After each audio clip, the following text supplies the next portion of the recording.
माननीय मुख्य अतिथि महोदय, महानिदेशक आईटीबीपी श्री सुभाष जी गोस्वामी, यहां उपस्थित अन्य बलों के महानिदेशकगण, आमंत्रित अतिथिगण, पत्रकार बंधु, आईटीबीपी के अधिकारी वर्ग, बहादुर जवानों, उनके परिजन और यहां के स्थानीय सांसद डॉक्टर महेश शर्मा, स्थानीय विधायक श्रीमती विमला वाथम, यहां पर उपस्थित अन्य सभी बहनों एवं भाइयों, सबसे पहले इस अवसर पर मैं आप सबको अपनी तरफ से हार्दिक बधाई देता हूं और हार्दिक शुभकामनाएं देता हूं।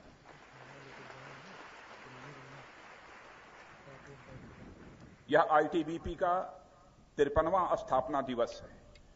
52 वर्ष इस आईटीबीपी ने बहुत ही शानदार तरीके से व्यतीत किए हैं।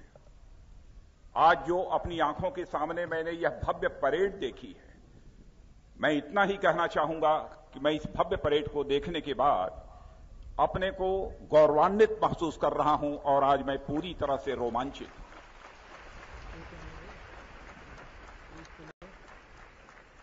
जब हमारे आईटीबीपी के जवान कदम से कदम मिलाकर आगे बढ़ रहे थे, तो मैं बैठे हुए यही सोच रहा था, काश इस हिंदुस्तान का हर नागरिक जाति, पंथ, मजहब और लिंग भेद से ऊपर उठकर यदि कदम से कदम मिलाकर यदि आगे बढ़ता, तो दुनिया के किसी भी ताकत की हिम्मत नहीं थी कि भारत की ओर वह आंख उठाकर देख सके।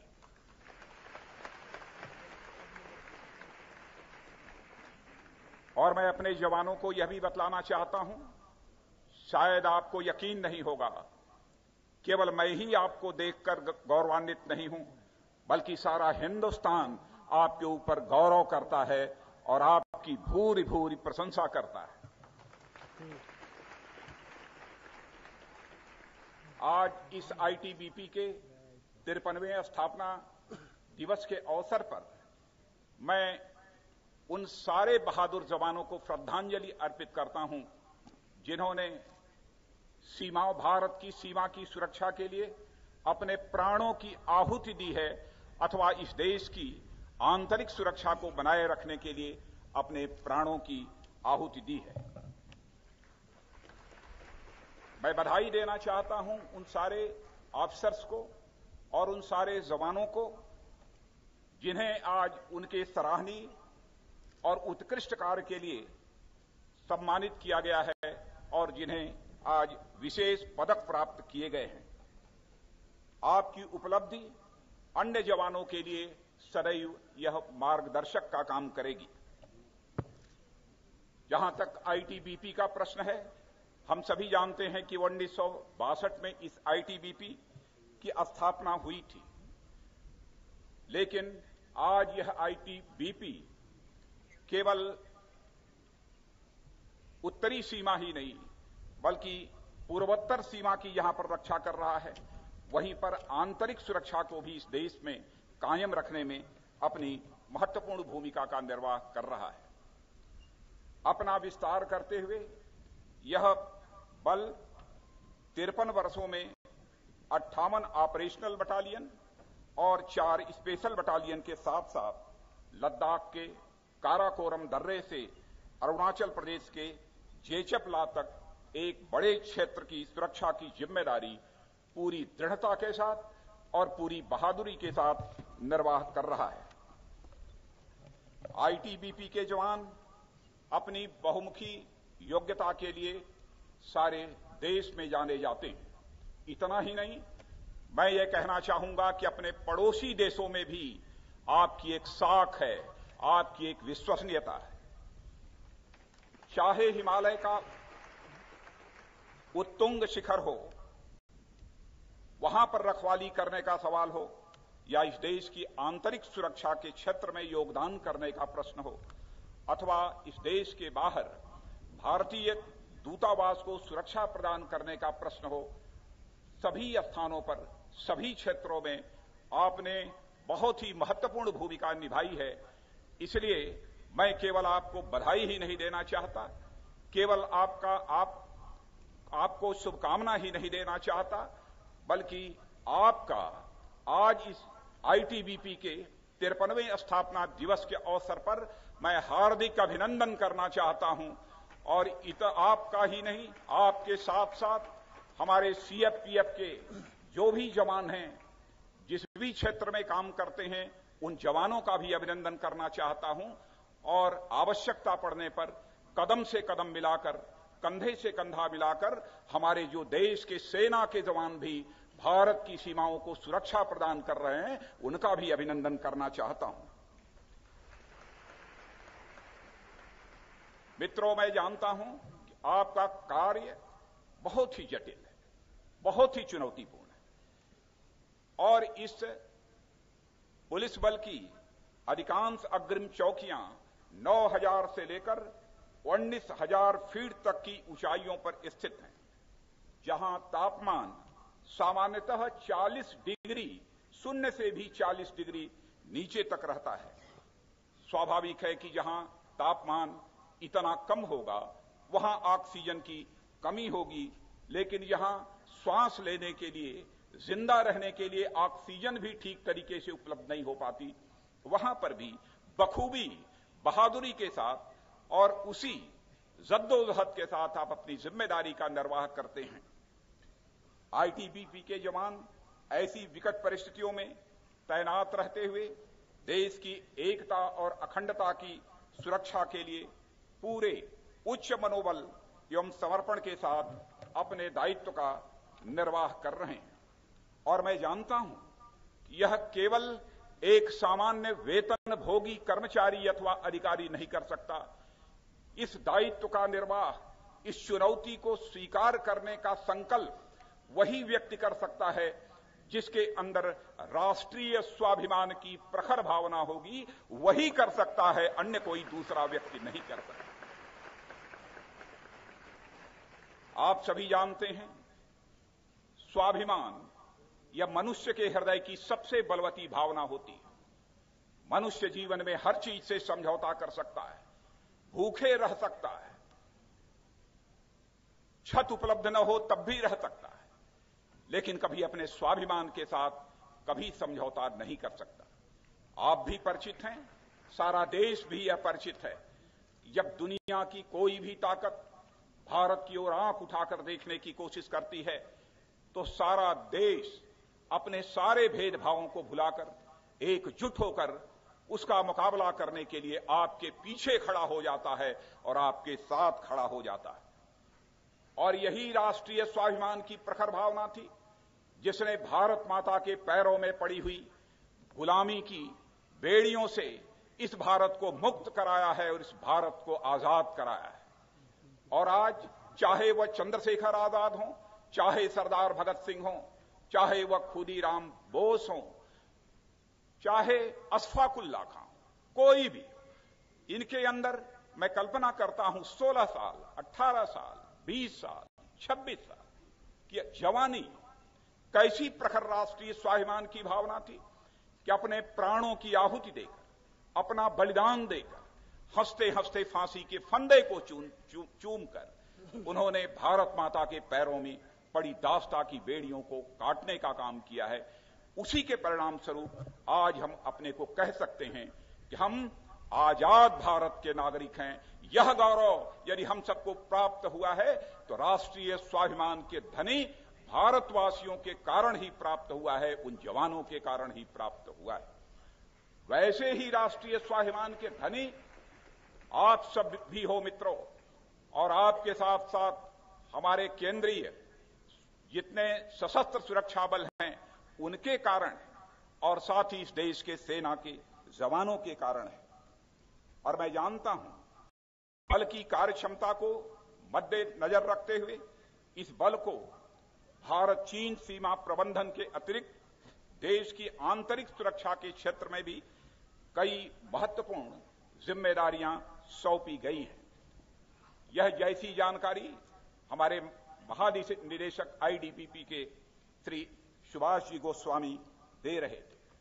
लेकिन आज जब मैं सीमा की चर्चा आपके सामने करता हूं, चाहे वह भारत चीन की सीमा हो अथवा भारत और पाकिस्तान की सीमा हो, तो यह भी मैं आज कहना चाहूंगा अपने पड़ोसी देशों के साथ कि जहां तक भारत का प्रश्न है, भारत अपने पड़ोसी देशों के साथ दोस्ताना रिश्ते रखना चाहता है। हम क्योंकि भारत एक ऐसी संस्कृति में विश्वास रखने वाला है कि इस संस्कृति में विश्वास रखने वाले ऋषियों और मनीषियों ने ही केवल भारत की सीमा में रहने वाले लोगों को ही अपने परिवार का सदस्य नहीं माना है, बल्कि इस धरा पर इस पूरे विश्व में रहने वाले लोगों को ही अपने परिवार का सदस्य माना है। और वसुधैव कुटुंबकम का संदेश यदि दुनिया की किसी धरती से सारे विश्व को दिया गया है तो वह केवल और केवल हमारे और आपकी धरती भारत की धरती से दिया गया है। लेकिन जब इस बात की जानकारी प्राप्त होती है कि कभी कभी पाकिस्तान सीज फायर वायलेशन कर रहा है अथवा कभी कभी भारत और चीन की सीमा को लेकर कोई विवाद खड़ा किया जा रहा है, तो स्वाभाविक रूप से पीड़ा भी होती है, लेकिन साथ ही साथ आक्रोश भी पैदा होता है। आपने समाचार पत्रों में पढ़ा होगा, इलेक्ट्रॉनिक चैनल्स के माध्यम से भी आपने खबर देखी होगी कि आज के एक दिन पहले दीपावली के अवसर पर भी पाकिस्तान के द्वारा सीमा पर रहने वाले हमारे नागरिकों के ऊपर गोली चलाई गई है। एक जो बड़ा पर्व इस देश का होता है, उस अवसर को भी उन्होंने नहीं छोड़ा है। लेकिन मैं कह सकता हूं कि पाकिस्तान को अपनी इन हरकतों से बाज आना चाहिए, क्योंकि वह जानते हैं कि उनका जवाब देने की, मुंहतोड़ जवाब देने की ताकत यह है तो हमारे भारत की सेना के अंदर है, हमारे भारत के सीएपीएफ के जवानों के अंदर है।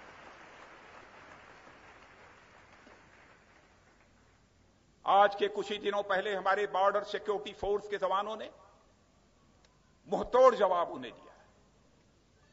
मैंने अपने बीएसएफ के अधिकारियों को भी कहा था कि अपनी तरफ से पहल नहीं की जानी चाहिए, लेकिन जब धैर्य की सीमा टूट गई तब उसका जवाब देने के लिए हमारे बॉर्डर सिक्योरिटी फोर्स के जवान मजबूर हुए।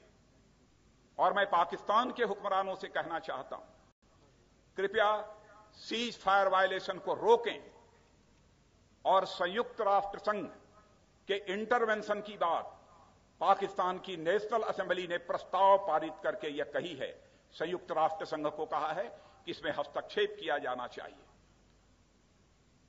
मैं समझता हूं कि परस्पर बातचीत के द्वारा यदि कोई समस्या है तो उसका समाधान हो सकता है। यहां तक भारत चीन सीमा का प्रश्न है, कभी कभी चीन के द्वारा भी सीमा के विवाद के प्रश्न को खड़ा किया जाता है, और कभी कभी जो भी बुनियादी ढांचों का विकास होता है, सड़कें यदि बनती हैं भारत के अंदर, तो उसको लेकर भी कोई न कोई विवाद खड़ा किया जाता है। मैं तो चीन के हुक्मरानों से भी कहना चाहूंगा, हमारे आदरणीय प्रधानमंत्री श्री नरेंद्र भाई मोदी ने भी यह चीन से अनुरोध किया है जब चीन के राष्ट्रपति महोदय आए थे, यदि भारत और चीन को सीमा को लेकर विवाद है तो इस विवाद को परस्पर बातचीत के आधार पर सुलझाया जाना चाहिए। इस विवाद का समाधान संघर्ष के बजाय विवाद से कभी नहीं हो सकता। भारत का जहां तक प्रश्न है, हम शांति तो चाहते हैं, लेकिन शांति हम सम्मान के साथ चाहते हैं। असम्मानित होकर यह हमको शांति किसी भी सूरत में स्वीकार नहीं। मैं बहादुर जवानों, मैं जानता हूं आपने अपने जान की बाजी लगाकर अफगानिस्तान के हेरात में स्थित भारतीय दूतावास पर हुए फिदायीन हमले में दूतावास कर्मचारियों के प्राणों की रक्षा कर आतंकी मंसूबों को आपने ध्वस्त किया है। और जिस दिन इसकी जानकारी मुझे प्राप्त हुई, मैंने आपके महानिदेशक श्री सुभाष गोस्वामी के माध्यम से आपको बधाई संदेश भी प्रेषित किया था। मैं जानता हूं कि आपने विश्व की सबसे ऊंची चोटी माउंट एवरेस्ट शिखर पर 4 बार सफल आरोहण कर भारत की ख्याति सारी दुनिया में बढ़ाई है। आपका 190 से अधिक पर्वत शिखरों पर देश और बल का ध्वज फहराने का गौरवमयी इतिहास भी है।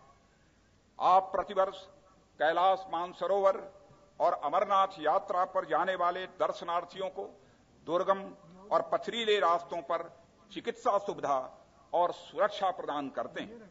आप यूनाइटेड नेशंस पीस मिशन में भी अहम भूमिका का निर्वाह कर रहे हैं। आप सिविक एक्शन और बॉर्डर एरिया डेवलपमेंट प्रोग्राम के तहत देश के सीमांत क्षेत्र की जनता के मन में आत्मविश्वास पैदा करते हैं। आपने गोमुख से गंगा सागर तक गंगा रिवर रैफ्टिंग मिशन को सफलतापूर्वक पूर्ण करते हुए गंगा को प्रदूषण से बचाने के लिए जन चेतना फैलाने में महत्वपूर्ण भूमिका का निर्वाह किया है। हाल ही में आपने उत्तराखंड और हिमाचल प्रदेश में आई भयंकर जल प्रलय में हजारों व्यक्तियों के प्राणों की रक्षा की है और आपने किया है। विशेषकर जून 2013 में उत्तराखंड की आपदा के समय राहत कार्यों में जुटे कई हमारे आईटीबीपी के जवानों ने आपदा प्रभावितों की प्राण रक्षा करने के लिए अपने प्राणों को भी दांव पर लगा दिया था। मैं उन शहीदों को भी आज के अवसर पर हृदय की गहराइयों से श्रद्धांजलि अर्पित करता हूं और इन सारी उपलब्धियों के लिए हमने उन शहीदों को पीएम अवार्ड फॉर एक्सीलेंस 2013-14 सम्मान से अलंकृत कराए जाने के लिए नामांकित किया है।